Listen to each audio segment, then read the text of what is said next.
Go.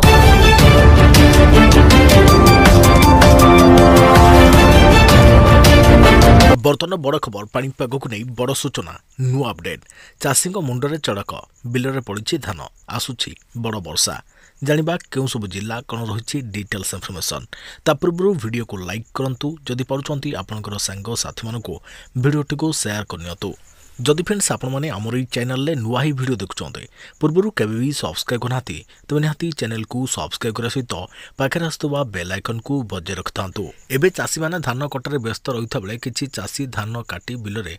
कचड़ा पकाइछन्ते एपटे वर्षा संभावना नहीं चासी आखिरु निद हजिगलानी तेज आसंता 21 तारिख जाए राज्यर विभिन्न स्थान में वर्षा संभावना रही दक्षिण और दक्षिण उपकूल समेत उपकूल ओडिशार किछि अंचल हाल्का मध्यम धरण वर्षा सहित आगामी 5 दिन पाग प्रायतः सुखिला एवं मेघुआ रहीपे तेज किछि स्थान में वर्षा होवार संभावना रही 19 तारिख में पाग मेघुआ रही आकलन कर भुवनेश्वर स्थित आंचलिक पाणीपाग विभाग तेज पुरी केन्द्रापड़ा गजपति जगतसिंहपुर कोरापुट रायगड़ा जिले में हाल्का वर्षा होवार संभावना रही बेले गोटे दुईटी स्थान में मध्यम धरण वर्षा होवार संभावना रही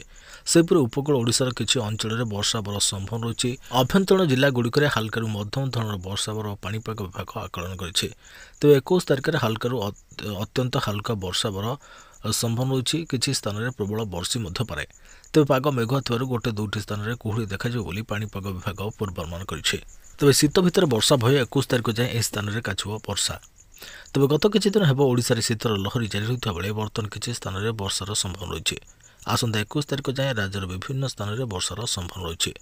दक्षिण और दक्षिण उपकूल समेत उपकूल ओडिशार किछि अंचल में हाल्का मध्यम धरण वर्षा होवार संभावना रही नहीं भुवनेश्वर स्थित आंचलिक पाणीपाग विज्ञान केन्द्र पक्षर स्पष्ट कर विशेषकर उपकूल ओडिशा सहित अभ्यंतरण जिला गुड़िक प्रबल वर्षा होवार संभावना रही पुरी केन्द्रापड़ा गजपति जगतसिंहपुर कोरापुट रायगड़ा जिला मानक हाल्का वर्षा रही बेले गोटे दुईटी स्थान में मध्यम धरण वर्षा नहीं आकलन कर